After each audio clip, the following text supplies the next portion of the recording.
Hello everyone, welcome to the channel mystic tarot. ये monthly reading है। जून का महीना ऑलरेडी स्टार्ट हो चुका है, तो पाइसेस लोगों के लिए देखते हैं कि क्या सिचुएशन रहेगी। सन, मून एंड असेंडेंट। मेरे पास एडवाइस के अलग-अलग कार्ड्स मौजूद हैं करियर और रिलेशनशिप के हवाले से। ये तमाम रीडिंग्स जो हैं ये जनरल हैं, ठीक है। एक्यूरेसी के लिए आप पर्सनल रीडिंग को प्रेफर करें, उसके लिए आप मुझे डायरेक्टली मेरे नंबर पर कॉन्टैक्ट कर सकते हैं। बाकी ये रीडिंग्स जो हैं ये हो सकता है कि आपसे फुली रेजोनेट करें या ना करें, तो उसके अकॉर्डिंगली आप इसको देखिएगा। ओके जी, स्टार्ट लेते हैं हम विद द रिलेशनशिप में ऐसा महसूस होता है कि एक तो यहाँ पे जजमेंट का कार्ड है, टेम्परेंस का कार्ड है, जो कि मुझे ये बता रहा है कि ये रिलेशनशिप होगा, डेफिनेटली एग्ज़िस्ट करेगा टाइम की, जो एक लाइफ टाइम होता है उसमें। और इस बात का आपको भी पता है, आपको बहुत अच्छे से अंदाज़ा हो चुका है, आपको बिल्कुल क्लियरली यूनिवर्स ने मैसेज कन्वे कर दिया है कि आपको इस पर्सन के साथ ही अपना कांटेक्ट बनाना है, ठीक है।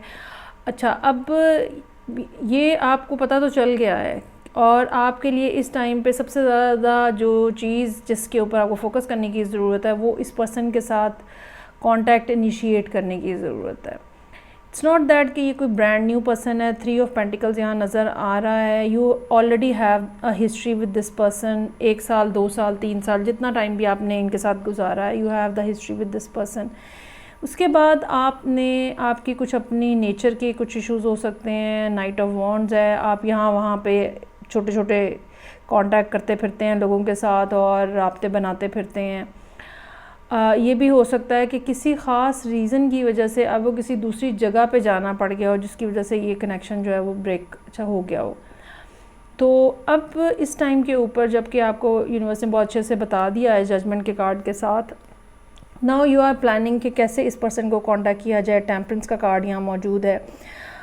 कैसे सूरत हाल को स्टार्ट लिया जाए, क्या किया जाए, और उसके लिए 4 ऑफ सोर्ड्स भी है यहाँ पे। आपको पता है, आप प्लानिंग कर रहे हैं। अच्छा, ये भी आपको अंदाज़ा हो सकता है, चूँकि इतनी ज़्यादा प्लानिंग का फैक्टर नज़र आ रहा है, सो इट इज़ पॉसिबल कि आपको अंदाज़ा है कि दूसरी तरफ से कुछ नेगेटिव रिएक्शन भी आ सकता है। मेरा ये ख़्याल है कि ऐसा नहीं होगा, क्योंकि 4 ऑफ वॉन्ड्स है, और मुझे ये लगता है कि आप दोनों के दरमियान में जो रिलेशनशिप है वो बहुत ज़्यादा स्ट्रॉन्ग है। 3 ऑफ पेंटिकल्स, 4 ऑफ वॉन्ड्स, जिसके नतीजे में ये तो हो सकता है कि सुपरफिशियली वो पर्सन थोड़ा आपके साथ एंगर कुछ डिस्प्ले हो, एंगर डिस्प्ले, लेकिन ये कि deep down they will be very happy.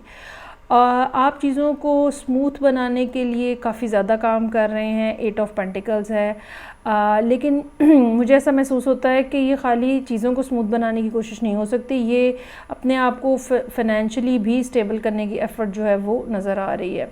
कुछ ना कुछ ऐसा है जिसके होने का आप इंतज़ार कर रहे हैं। टेम्परेंस और 7 ऑफ पेंटिकल्स, कुछ ना कुछ ऐसी बात है कहीं से, कोई या तो ये फाइनेंशियल कोई पेमेंट्स हैं जो कि आप होने का इंतज़ार कर रहे हैं, तो फिर आप जाके इनसे बात करें। सही बात है, you really want to spend something on them as well.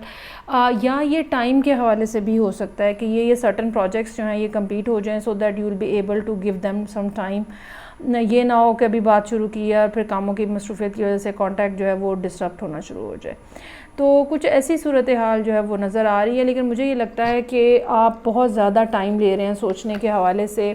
4 of wands, 9 of cups बता रहे हैं कि भाई अगर आप बात इनिशिएट करेंगे तो चीज़ें जो हैं बहुत तेज़ी से ठीक होती चली जाएंगी। एडवाइस का कार्ड यहाँ पे पहला कार्ड जो है वो ये कह रहा है कि यू आर गुड इनफ। इस बात का चांस हो सकता है कि 20 जून के आसपास जाके आप दोनों का राब्ता हो या बातचीत हो, खुल के बातचीत हो। यू आर गुड इनफ का मतलब ये है कि अपने अंदर किसी किस्म की इनसिक्योरिटी रखने की ज़रूरत नहीं है। ये भी हो सकता है कि ये सब कुछ आपकी इनसिक्योरिटी की वजह से हुआ हो। अच्छा, दूसरा कहता है show the world the real you. किसी से घबराने की, डरने की, अपने आप को अंडर वैल्यू, अंडर एस्टिमेट करने की ज़रूरत नहीं है। यू आर गुड इनफ, ठीक है। यूनिवर्स को, वर्ल्ड को ये बताने की ज़रूरत है कि what you are capable of. ये सब बातें ये शो कर रही हैं कि या तो आप बहुत ज़्यादा अपने आप को अंडर वैल्यू करते रहे हैं, जिसकी वजह से ये रिलेशनशिप भी ख़राब हुआ है, और या ये कि आहिस्ता आहिस्ता आपके अंदर इनसिक्योरिटीज़ जो हैं वो डेवलप इतनी ज़्यादा हो गई हैं कि आप असल बात करते हुए जो बात आपके दिल में है वो कहते हुए हिचकिचा रहे हैं। यहाँ पे 4 ऑफ सोर्ड्स यही बता रहा है कि you are taking too much time to say whatever there is in your heart. तो मैसेज करना बहुत ज़रूरी है, ज़रूर करें आप, और आहिस्ता आहिस्ता ग्रेजुअली, क्योंकि टेम्परेंस है यहाँ पे, आप ख़ुद भी ऐसा सोच रहे हैं कि स्लोली एंड स्टेडीली चीज़ों को आगे बढ़ाया जाए और बेहतर अंदाज में आगे लेके जाया जाए। अच्छा, करियर के हवाले से जब हम देखते हैं कि करियर के मामलात क्या हैं, तो वो मैं यहाँ एडवाइस के कार्ड के साथ स्टार्ट लूँगी।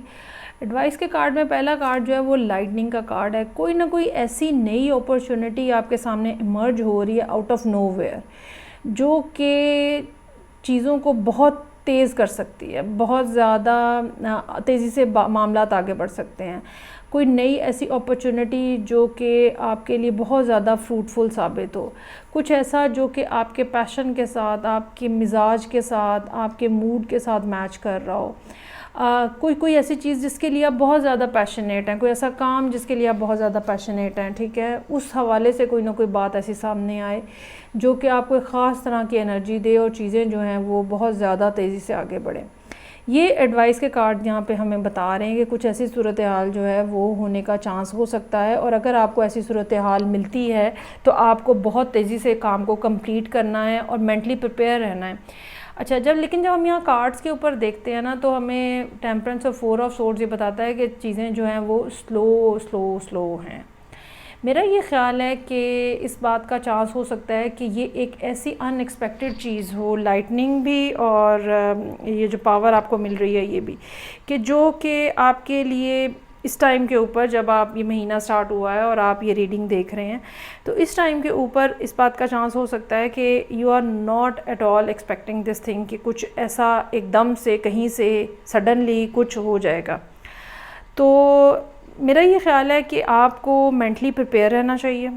इस तरह की किसी भी अपॉर्चुनिटी को आपने बेसिकली ये कार्ड्स जो हैं ये हमें ये बताते हैं कि आप बहुत ज़्यादा टाइम ले रहे हैं सोचने में, लेकिन एडवाइस के कार्ड यहाँ पे हमें ये बताते हैं कि you really need to pace up yourself, और आपने ये नहीं करना कि अब कोई अपॉर्चुनिटी आए सामने और आप उसके बाद सोचने में बैठ जाएं। यहाँ पे 7 ऑफ पेंटिकल्स भी है, हिसाब किताब लगा रहे हैं, पैसे कैसे आएंगे, ये कैसे होगा, ऐसा नहीं करना।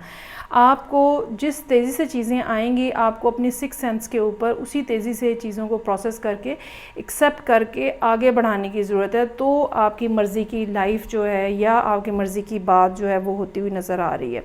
चूँकि यहाँ पे ये कार्ड जजमेंट का है, दिस शोज़ के ये जो ऑफ़र यहाँ पे आ रही है, इमर्ज हो रही है, इसके लिए आपने काफ़ी ज़्यादा काम पहले से ही किया हुआ है नाइट ऑफ वॉन्ड्स की शक्ल में।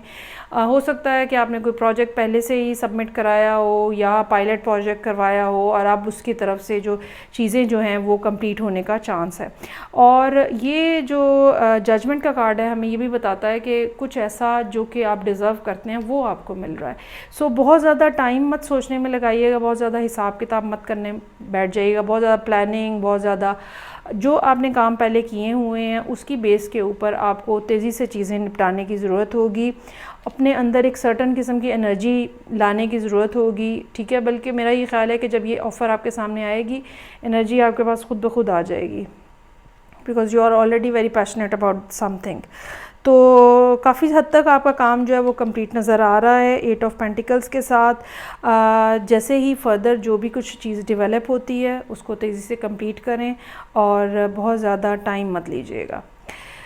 सो ये थी रीडिंग जो कि पाइसेस लोगों के लिए थी, सन, मून एंड असेंडेंट। फीडबैक का मुझे इंतज़ार रहेगा। मैं आपसे नेक्स्ट रीडिंग से फिर मिलूँगी। अपना बहुत ज़्यादा ख्याल रखिएगा। खुदा हाफिज़।